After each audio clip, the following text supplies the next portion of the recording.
travaille dans le cadre du laboratoire citoyen. Merci beaucoup Habib pour l'invitation.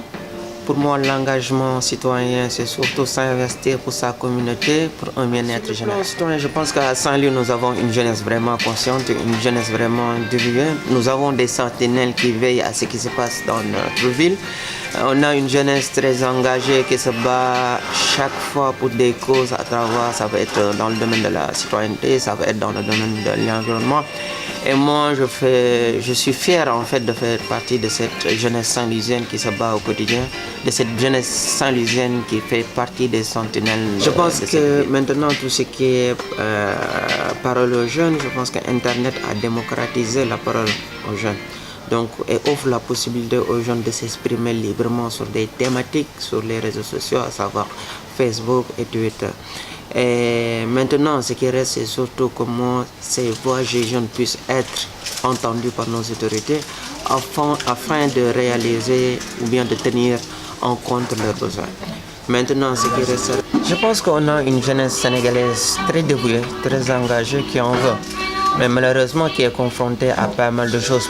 Je donne l'exemple par rapport à tout ce qui est emploi, qui n'arrive pas à accéder au financement très facilement, même si que nous notons récemment l'arrivée de la DER.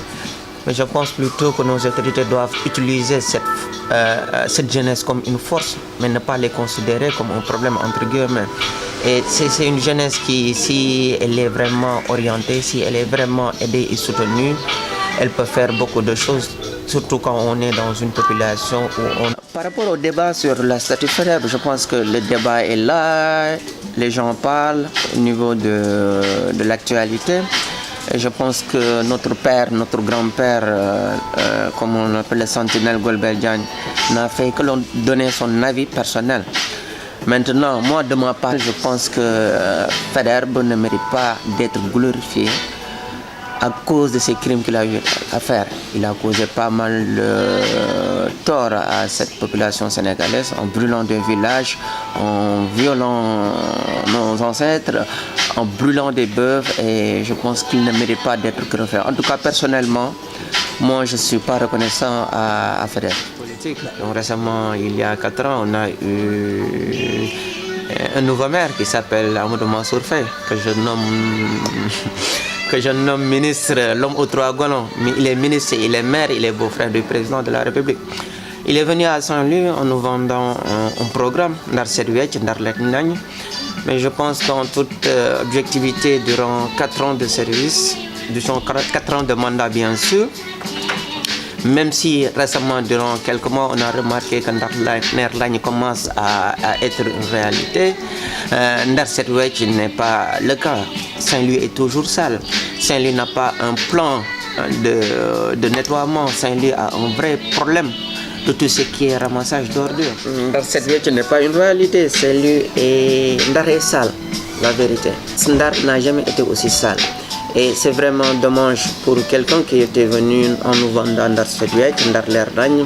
Et après 4 ans, on voit qu'il y a des choses qui n'ont pas changé. Moi, je pense qu'il devrait surtout, avec son équipe, revoir le système de ramassage des ordures à Saint-Louis, essayer de trouver des experts qui viendront, ou bien des Saint-Louisiens, parce que les compétences sont là à Saint-Louis. Est-ce que vous avez un plan d'action pour justement élaborer ce plan de nettoiement? Je pense que pour ce plan de nettoiement-là, nous avons des experts qui sont dédiés, des Saint-Louisiens, qui sont compétents à pouvoir aider le maire sur ce plan-là.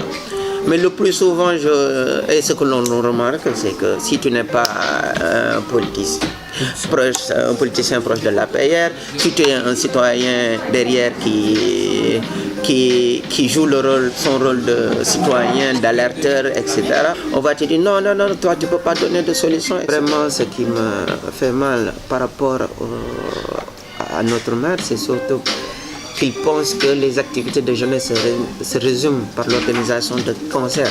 Parfois même j'ai envie de... Je le taquine en disant est-ce qu'il n'est pas un Paoualier. Je rigole. Parce que pour moi, quand on parle de jeunesse, ce n'est pas l'organisation de Raoutech, ce n'est pas l'organisation de concerts de Wallisey, que Pape Diouf par là, etc.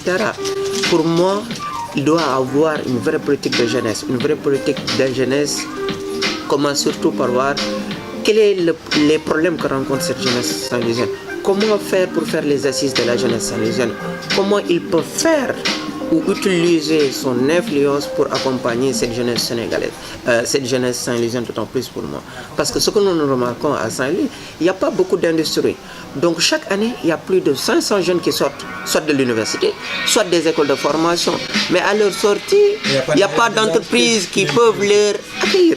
Donc ce sont des jeunes qui sont laissés à elles-mêmes. Ce sont des jeunes, désolé, ce sont des jeunes qui sont laissés à eux-mêmes.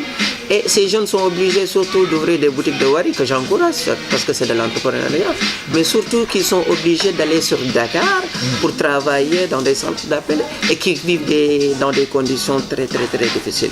Pour moi, je lance encore un appel au maire de Saint-Louis de surtout aider cette jeunesse saint-louisienne. Il lui reste moins d'un an, ce serait vraiment un échec total de sa part à la fin de son mandat si la jeunesse saint-louisienne. Pour la digue de protection de la langue de Barbarie, je pense qu'on a eu à dénoncer cette mauvaise construction de la digue construite par,